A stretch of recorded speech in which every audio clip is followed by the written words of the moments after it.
si që ndronë dispozita hadithit ku profeti sallallahu ka thonë, kur t'jeni agjerueshëm, ai i cili e bën hijama dhe ai i cili e bën atij, të ditë e prishin agjerimin. Allahu të shpëlbeft në të mirat e tij.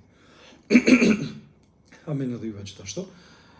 Dietorët për këtë mesele ju ndonë në dy mendime. Pala e parë e dietorëve kanë thënë se ai i cili e bën hijama dhe ai i cili e bën hijama duke qenë agjerueshëm, të ditë e prishin agjerimin. Dhe këtë kanë ndaluar se kjo hadith është i saktë. Pala e dytë e dietorëve kanë thënë se kjo hadith nuk është i saktë. Dhe kanë thonë ai i cili e bën hijama nuk e prish agjerimin dhe janë argumentuar me hadithin të cilin transmeton Imam Buhariu se profeti sallallahu në çlirimin e Mekës duke qenë në Ramazan e ka bë hijamin.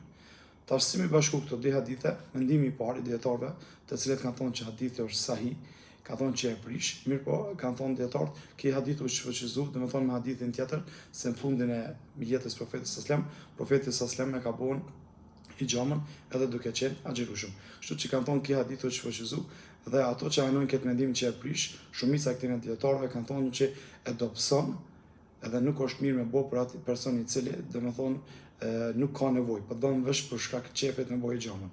E nëse e ka për shkak të një smundje se që ka nevojë, kanë thonë lejo, të mirë po vetëm se e dobësojnë të ditë agjerimin. Ndërsa pala e dytë e dietarëve kanë thonë se nuk e dobëson as ai i cili e bën hijamën, as ai i cili e bën hijamën, nuk ka të keqe për arsye se vetë profeti sallallahu në fundin e jetës së tij, domethënë në shërimin e Mekës, e ka vepruar hijamën duke qenë agjerueshëm.